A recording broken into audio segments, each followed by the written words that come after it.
Se daba cuenta muy bien de por qué le tocaba a ella clasificar las piedras. Así Lane y Dorothy Hadley disfrutarían de un poco de libertad. Podrían dar un paseo por las rocas y encontrar un rincón solitario para una follada rápida. Algo puramente físico, claro está, ya que sus mentes eran absolutamente incompatibles. La señorita Gover alzó la nariz y husmeó ruidosamente. Luego, cuando los chicos apretaron el paso rumbo a la playa, les dijo en voz alta: Muy bien, chicos, deprisa, y recuerden que necesitamos conchas de navajas para la clase de historia natural, conchas enteras, y si es posible, que las valvas estén unidas. Pero por favor, vacías. No llevemos moluscos podridos al colegio, si les parece.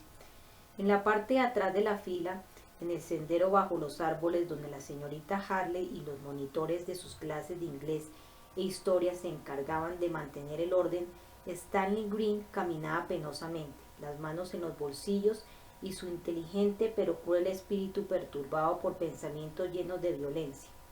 Había oído el pedido de la señorita Gover a los chicos, nada de crustáceos muertos. No, lo que a él le gustaría sería llevar muerto a ese gilipollas de Kev. Bueno, muerto tal vez no, pero sí herido de gravedad. Por culpa de ese chico estúpido tendría que hacer esta noche todos esos problemas de matemáticas.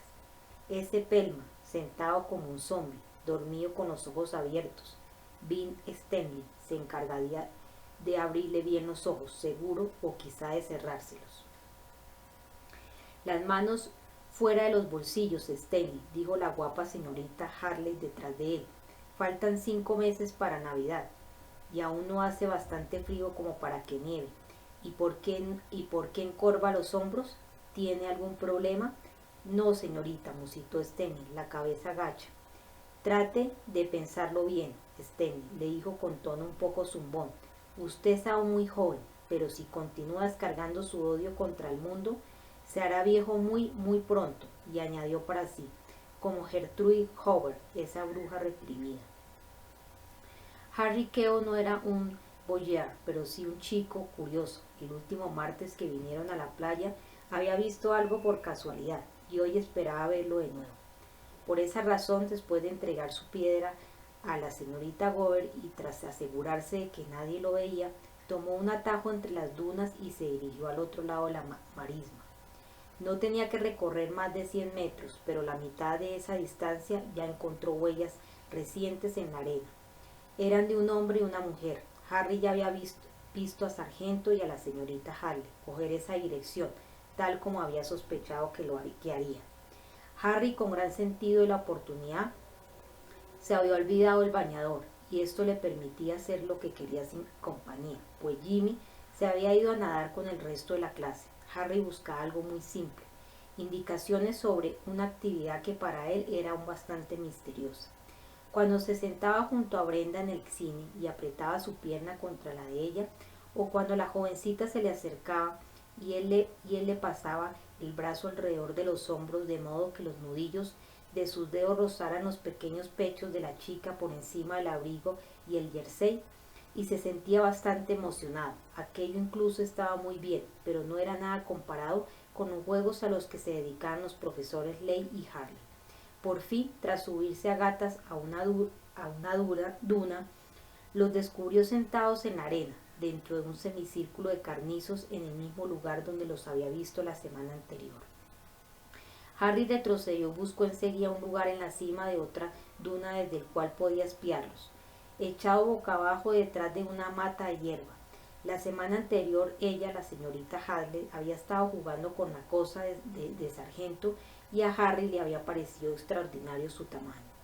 La señorita Harley tenía subido el jersey y Sargento le había metido una mano bajo la falda mientras le acariciaba con la otra los pechos firmes de grandes pezones. Cuando él se corrió, ella había cogido un pañuelo y con movimientos lentos y deliberados había limpiado el brillante semen del pecho y el vientre del hombre. Luego ella había besado la punta de su cosa de verdad, lo había besado allí y había empezado a arreglarse la ropa mientras él yacía inmóvil como un muerto. Harry se había esforzado por imaginarse a Brenda haciéndole lo mismo a él, pero la imagen no acababa de cuajar en su mente, era demasiado extraña. Esta vez era muy diferente, esta vez iban a hacer lo que Harry realmente quería ver. Cuando terminó de acomodarse en su puesto de observación, Sargento se había bajado los pantalones del chandal de gimnasia y la señorita Harley tenía su corta y blanca faldilla de tenis subida hasta la cintura. Él estaba tratando de bajarle las bragas y su cosa aún más grande que la vez anterior, si esto era posible, se sacudía con movimientos autónomos, como una marioneta movida mediante un hilo invisible. Desde donde estaba Harry escuchaba a los otros niños gritar y reír a lo lejos, en la playa, donde nadaban y se zambullían en las charcas que había dejado la marea. El sol le quemaba las orejas y la nuca mientras él permanecía completamente inmóvil con la barbilla apoyada en la palma de las manos. Las pulgas de agua saltaban a pocos centímetros de su cara, pero Harry no dejaba que nada lo distrajera. Sus ojos estaban clavados en la actividad sexual de los amantes, refugiados en la enramada de cañas. Al principio pareció que ella se resistía, que intentaba apartar las manos de Sargento, pero al mismo tiempo se desabrochaba la blusa y sus pechos sobresalían a la luz del sol, sus puntas agudas de un marrón muy oscuro. Harry supuso en ella algo similar al pánico y su propio corazón, como haciéndose eco de ese sentimiento. Comenzó a golpearle en el pecho. Era como si la señorita Harley estuviera hipnotizada por el pene de Sargento, una serpiente que ocultaba sobre su vientre y la incitaba a levantar el trasero para que su amante pudiera quitarle las bragas, a doblar las rodillas y abrir las piernas. En ese lugar ella era oscura como la noche, como si se hubiera puesto unas pequeñas bragas negras debajo de las blancas. Negra, sí, y luego rosada cuando puso sus manos bajo las nalgas y se abrió para Sargento. Harry la vislumbró apenas rosa blanca curvada, oscura marrón, pero eso fue todo. Sargento, subido encima de ella, con su increíble pene que desapareció en el interior de la mujer en un instante, no le dejó ver nada más. Ahora no quedaban más que pies y piernas, y las prietas nalgas del profesor de gimnasia que arremetían y le tapaban la visión. El chico tragó saliva. Sintió que el pene se le endurecía dentro de los pantalones y se giró sobre un lado para aliviar el palpitar de sus genitales. Y en ese instante vio a Stanley Green, que venía por las dunas, con el rostro ceñudo y una mirada malévola en sus ojillos porcinos. Cuando seguía a los amantes, Harry había encontrado una concha de navaja perfecta, las dos valvas intactas y todavía unidas. Ahora removió un poco la arena y fingió encontrar la concha y descendió la duna con ella en la mano. Consciente de que su cara estaba encendida, apartó la mirada de Green y simuló no verlo hasta que lo tuvo prácticamente encima. Luego ya no hubo manera de evitarlo, ni tampoco impedir un enfrentamiento. «Hola, gafotas», gruñó el matón y se acercó dispuesto para la pelea con los brazos abiertos, como desafiando a Harry a que tratara de escapar. «Qué raro encontrarte aquí, y no jodiendo por ahí con tu amigo el futbolista. ¿Qué estabas haciendo, gafotas? ¿Has encontrado tal vez una bonita concha para la señorita Gower?» «¿Y a ti qué te importa?», murmuró Harry, e intentó esquivar al otro para escapar. Green se acercó un poco más y le arrancó la concha de la mano. Esta era de color verde oliva y muy frágil, y cuando Green la estrujó deliberadamente en su puño, estalló en 1000 pedazos. «Ya está», dijo el matón con tono de profunda satisfacción. «¿Te chivarás, gafotas?» «No», respondió jadeante Harry, e intentó una vez más escapar. En su mente veía el trasero de Sargento que subía y bajaba dentro del semicírculo de cañas, al otro lado la duna, y a menos de 10 metros de donde ellos estaban. «Yo no delato a nadie, y tampoco me hago el matón». «¿Matón? ¿Tú?», se burló Green. «Si no podrías asustar a un matón, solo sirves para quedarte dormido en clase y hacer el tonto, y para meter a la gente en líos». «Tú solo te has metido en líos», protestó Harry al soltar esa risilla. «¿Risilla?», dijo el fornido Stanley, y cogió a Harry el brazo. «Solo las chicas sueltan risillas, gafotas. ¿Me estás diciendo que soy una nena?». Harry se soltó de un tirón y alzó los puños. Después, tembloroso, dijo: «Lárgate de aquí». Green se quedó boquiabierto. «Eres un poco grosero, ¿no crees?», dijo. Después medio se volvió como si fuera a marcharse. y cuando Harry bajó la guardia se volvió y le lanzó un puñetazo a la boca. ¡Ay!, se quejó Harry y escupió sangre de un corte en el labio. Perdió el equilibrio, dio un traspié y cayó al suelo. Green se preparaba a darle una patada cuando apareció Sargento Lane, metiéndose la camiseta en el pantalón con el rostro púrpura de ira y frustración. ¿Qué diablos pasa?, rugió. Lane cogió al atónito Green por la nuca, lo hizo girar, apoyó el empeine en el trasero del matón y lo lanzó boca abajo sobre la arena. Otra vez haciendo una de las suyas, Stanley, gritó Sargento. ¿Y quién es su víctima ahora? ¿Qué? ¿El flacucho de Harry Kew?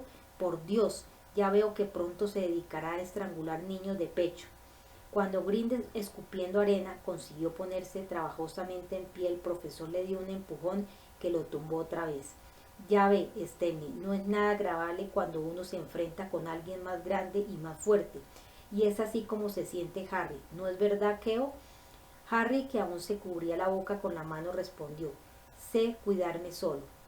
El grandulón Stanley, aunque tenía un año más que Harry y parecía aún mayor, estaba a punto de echarse a llorar.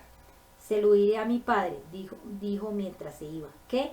Rió Sargento, los brazos en jarra, mientras el matón se retiraba. ¿A su padre? ¿A ese gordinflón que echa pulsos para ganarse las cañas de cerveza? Bien, cuando se lo cuente, pregúntele quién le ganó anoche y estuvo a punto de romperle el brazo. Pero Stanley ya se marchaba corriendo. ¿Cómo se encuentra, Kew?, preguntó Lane mientras lo ayudaba a levantarse. Bien, señor. Me sangra un poco la boca, pero no tiene importancia. Hijo, manténgase lejos de ese matón, aconsejó el profesor. Es una mala persona y demasiado grande para usted. Cuando lo llame flacucho, no quise decir que usted lo fuera, solo estaba señalando la gran diferencia que hay entre ustedes. El grandulón Stanley no se va a olvidar de esto, de modo que cuídese. Sí, señor, respondió Harry. Muy bien, entonces, y ahora vuelva con los demás. Lane hizo ademán de regresar a su refugio detrás de la duna, pero en ese preciso instante apareció la señorita Harley, muy arreglada y compuesta. Harry oyó a Sargento murmurar un mierda por lo bajo y sintió ganas de reír, pero temió que el labio se le partiera aún más. Se dirigió al lugar donde los demás chicos se reunían alrededor de la señorita Gower, ya preparados para regresar. Era un martes por la tarde, en la segunda semana de agosto, y hacía calor. George Hanan, mientras se secaba la frente con un pañuelo, pensó que era curioso lo calurosa que podía ser una tarde como esta. Uno pensaba que a medida que se acercaba la noche iría refrescando, pero el calor parecía más sofocante. Durante la mañana hubo una brisa, muy débil, pero visa al fin. Ahora el aire estaba inmóvil como el de un cuadro. Todo el calor del día, que la tierra había absorbido, emanaba ahora de ella y envolvía los cuerpos. Hanan volvió a secarse la frente y el cuello.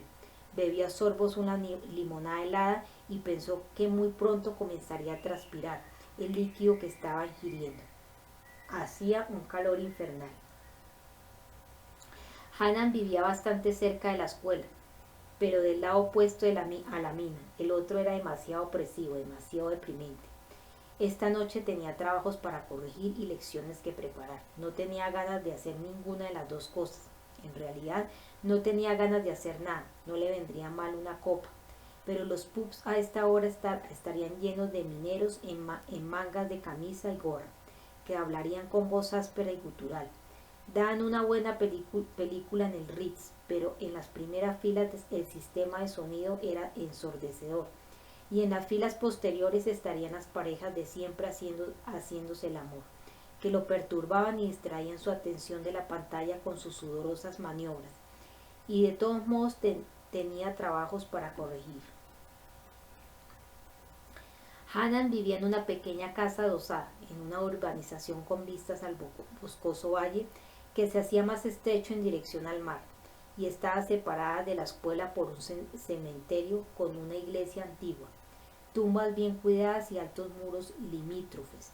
Hanan habitualmente lo atravesaba rumbo a la escuela cada mañana y volvía a cruzarlo de regreso a su casa por las tardes.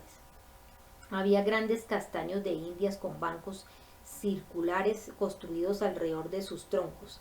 Hanan siempre tenía la posibilidad de venir con sus papeles y sus libros y sentarse a la sombra de los castaños. En realidad no era una mala idea, seguramente habría algún que otro pensionado, superviviente de la mina, que vendría a sentarse con su perro y su bastón, y mascaría tabaco o chuparía una vieja pipa. Y escupiría, por supuesto. Los pulmones enfermos eran un legado de las minas, pulmones enfermos y columnas vertebrales frágiles como cáscaras de huevo.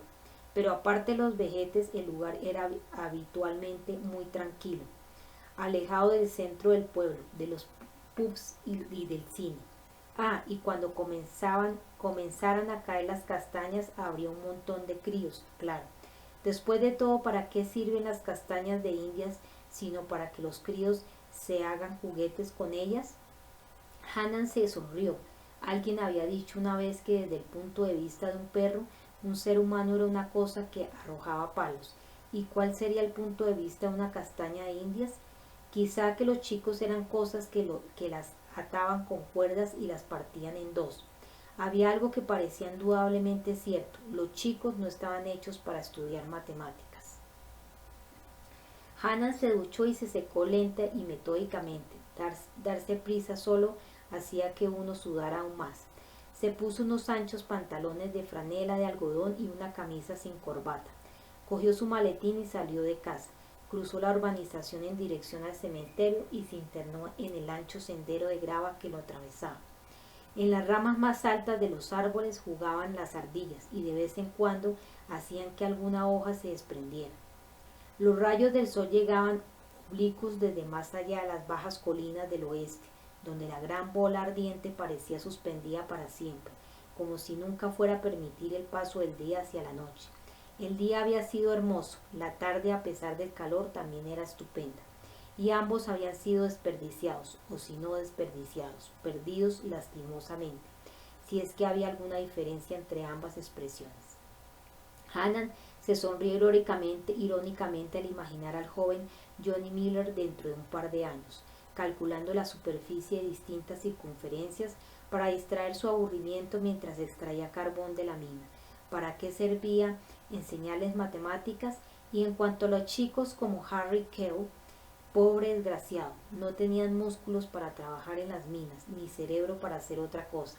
Bueno, cerebro quizás sí, pero hasta ahora era como un iceberg del que solo se veía una punta. ¿Y qué podría saber cuánto se escondía bajo la superficie?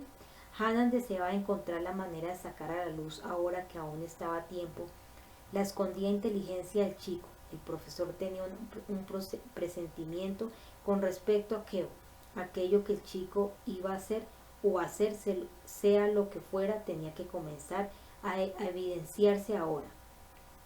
Era como contemplar el comienzo de la germinación de una extraña semilla y esperar a ver cómo sería la flor.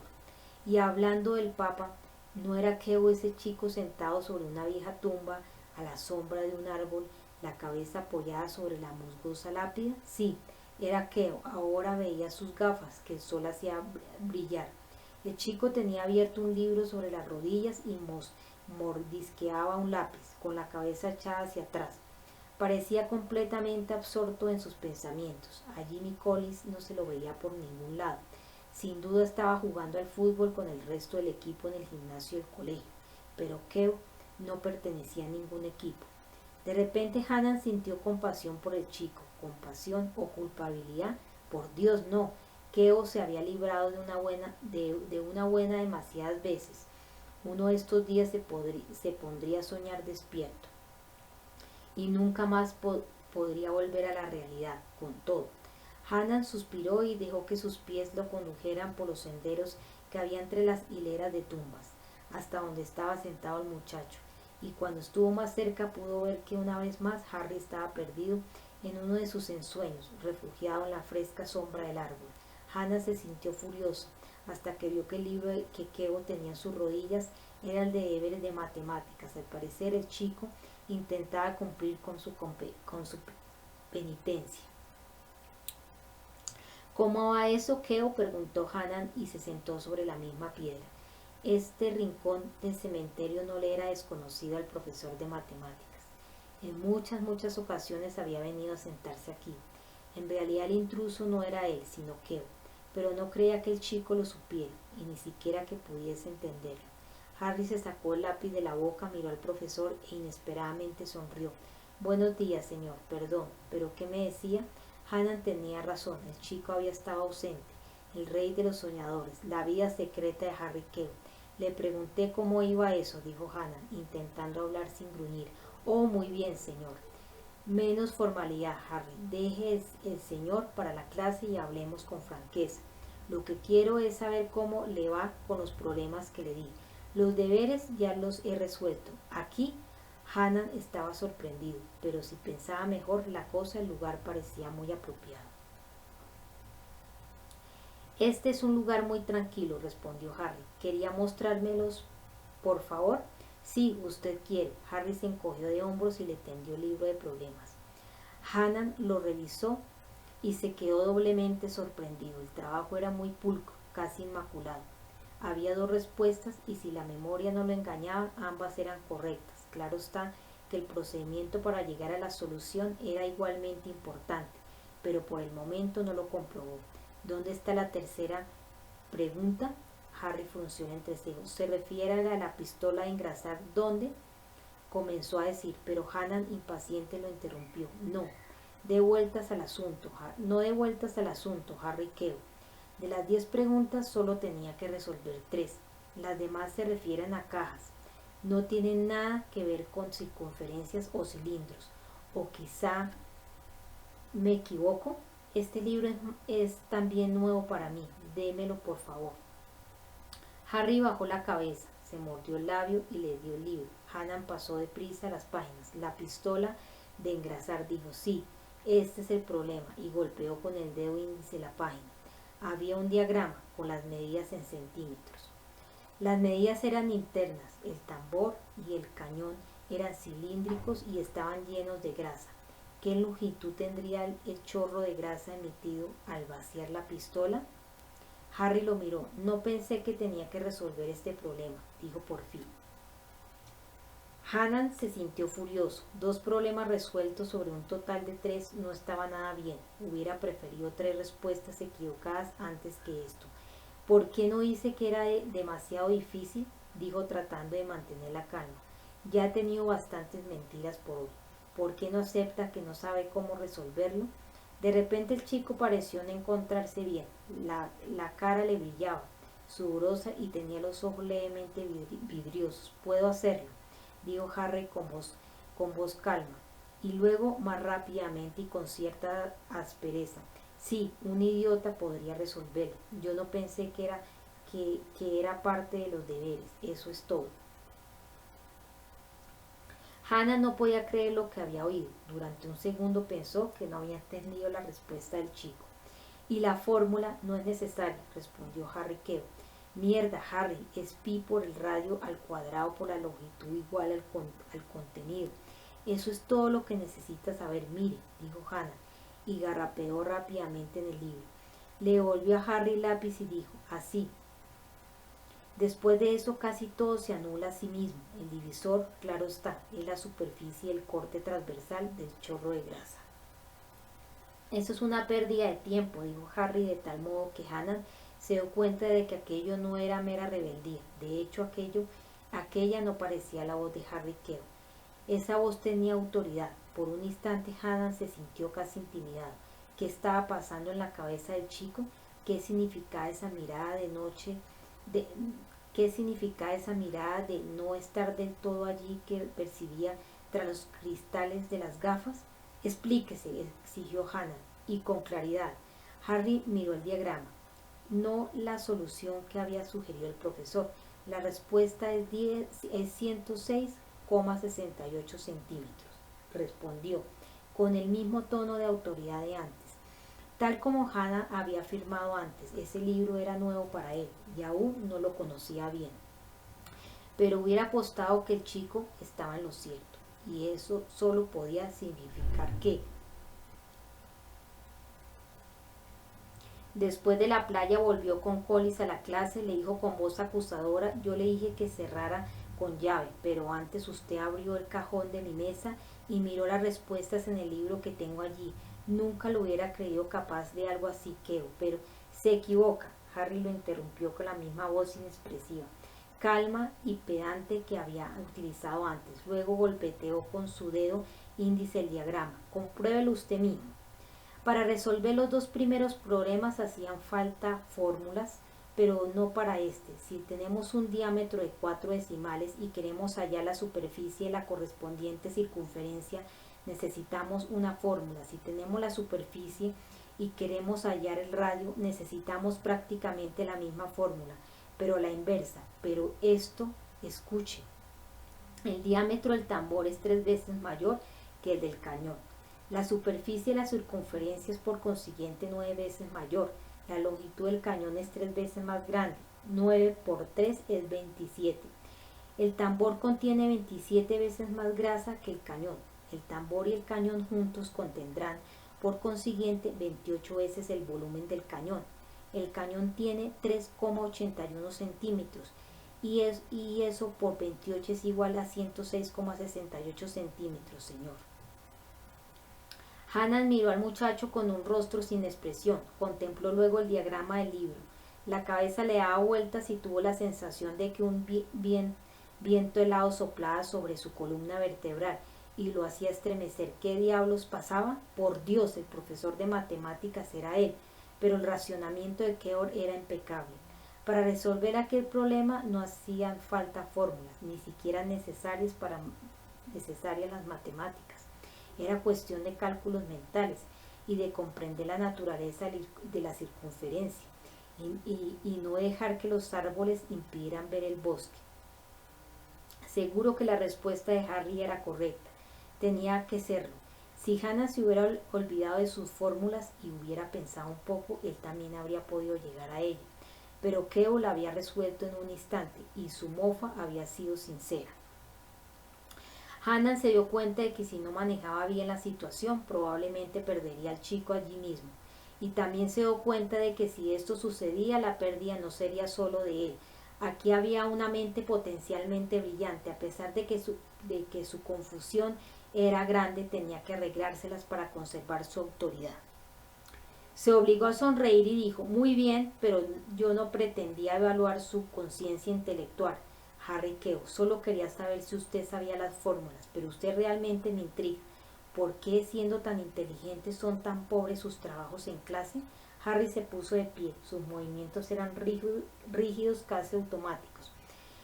¿Puedo marcharme, señor? Hannah también se puso en pie y tras encogerse de hombros se hizo a un lado. Su tiempo libre le pertenece, dijo, pero cuando tenga 5 minutos tal vez le convenga repasar las fórmulas. Harry se alejó, muy erguido y con movimientos embarados. Tras dar unos cuantos pasos se dio la vuelta y miró hacia atrás. Un rayo de sol que se filtraba entre el follaje se reflejó en los cristales de sus gafas y sus ojos parecieron estrellas. ¿Fórmulas?, preguntó con su nueva y extraña voz.